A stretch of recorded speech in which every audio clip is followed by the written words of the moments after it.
पूरे ब्रह्मांड को तबाह करने की ताकत रखने वाली एक ऐसा इवेंट जो पृथ्वी से 99 बिलियन लाइट ईयर्स दूर एक बम की तरह टिक कर रही है।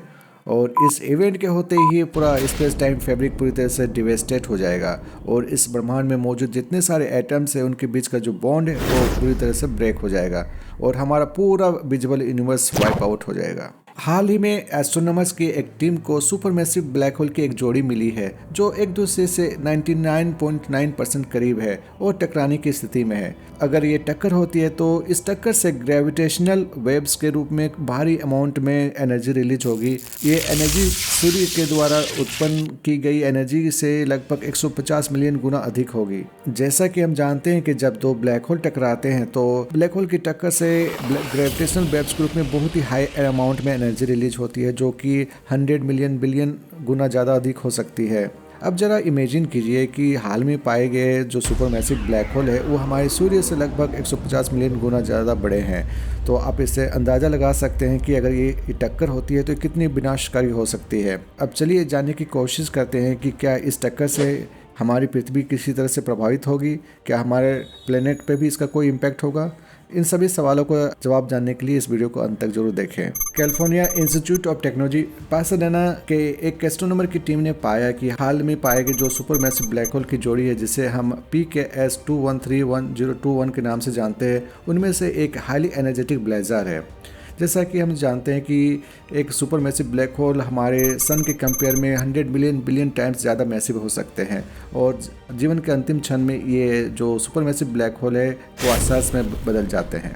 क्वासार बहुत ही हाई अमाउंट में एनर्जी को रिलीज करते हैं in the form of light radiation अपने सेंटर में। जब ये लाइट एनर्जी रेडिएशन की जो बीम है ये हमारी अर्थ की तरफ पॉइंट करती है तो उसे हम ब्लेज़र के नाम से जानते हैं। आखिरकार ये जो ब्लेज़र्स होते हैं ये क्वासार ही होते हैं, लेकिन जब इसका डायरेक्शन हमारी पृथ्वी की तरफ हो जाता है तो उसे हम ब्लेज़र्स के नाम से जानते हैं। आज ये जो ब्लेज़र है ये अपने से साइज में छोटे सुपरमैसिव ब्लैक होल से टकराने की स्थिति में है।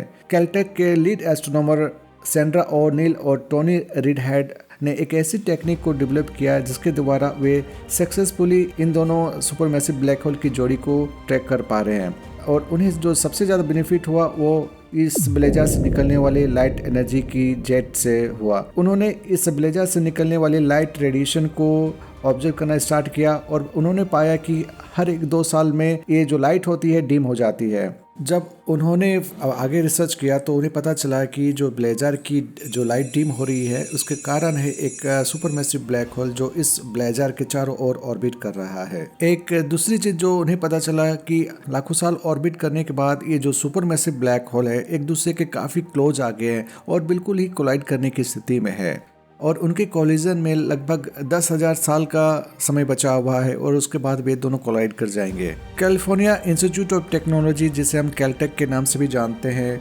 उनके पास अपना खुद का रेडियो ऑब्जर्वेटरी है, साथ ही साथ उन्हें लाइगो का भी एक्सेस है। साल 2034 में लिसा को लॉन्च किया जाना है और इसके लॉन्च करने के बाद कैलटेक को इसका भी एक्सेस होगा। हालांकि ये दोनों जो रेडियो ऑब्जर्वेटरीज है ये काफ़ी ज़्यादा पावरफुल है, लेकिन इसके बावजूद भी ये रेडियो ऑब्जर्वेटरीज सिर्फ 200 सोलर मास के ब्लैक होल्स को ही डिटेक्ट कर सकते हैं, यानी कि जो भी ग्रेविटेशनल वेव्स उनके द्वारा रिलीज की जाती है उन्हें वे डिटेक्ट कर पाएंगे।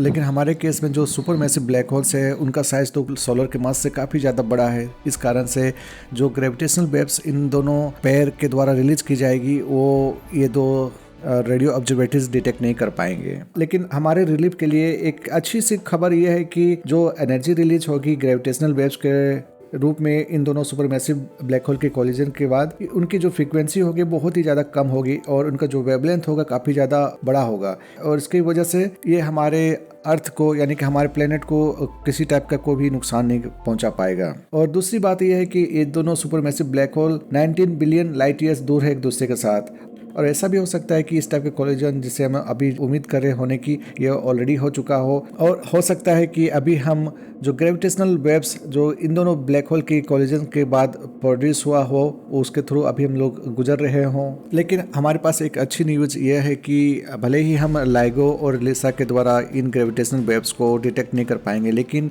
एक प्रोजेक्ट जिसे IPTA के नाम से जानते हैं, जिसे इंटरनेशनल पल्सार टाइम एरे के नाम से जानते हैं, ये एक ऐसी प्रोजेक्ट है जिसमें हम पल्सार के द्वारा जनरेट की गई ग्रेविटेशनल वेव्स को डिटेक्ट करते हैं, और हमारा भारत भी उसका एक पार्ट है। और आने वाले समय में अगर ये दोनों ब्लैक होल्स टकराते हैं, और अगर ऑलरेडी टकरा चुके हैं, तो उनके द्वारा जो ग्रेविटेशनल वेव्स जो जनरेट की गई हो उन्हें इन IPATA प्रोजेक्ट के तहत हमें डिटेक्ट कर पाएंगे, और उसके बारे में और ज़्यादा हमें जानकारी मिल पाएगी। और अगर आप इन पल्सार के द्वारा जनरेट की गई ग्रेविटेशनल वेव्स को ट्रैक करना चाहते हैं तो आप इस IPATA प्रोजेक्ट को ट्रैक कर सकते हैं। दोस्तों, ब्लैक होल्स के बारे में अगर और अधिक जानकारी प्राप्त करना चाहते हैं तो इस वीडियो में दिए गए लिंक को क्लिक करें, और मिलते हैं एक नए एपिसोड के साथ। जय हिंद।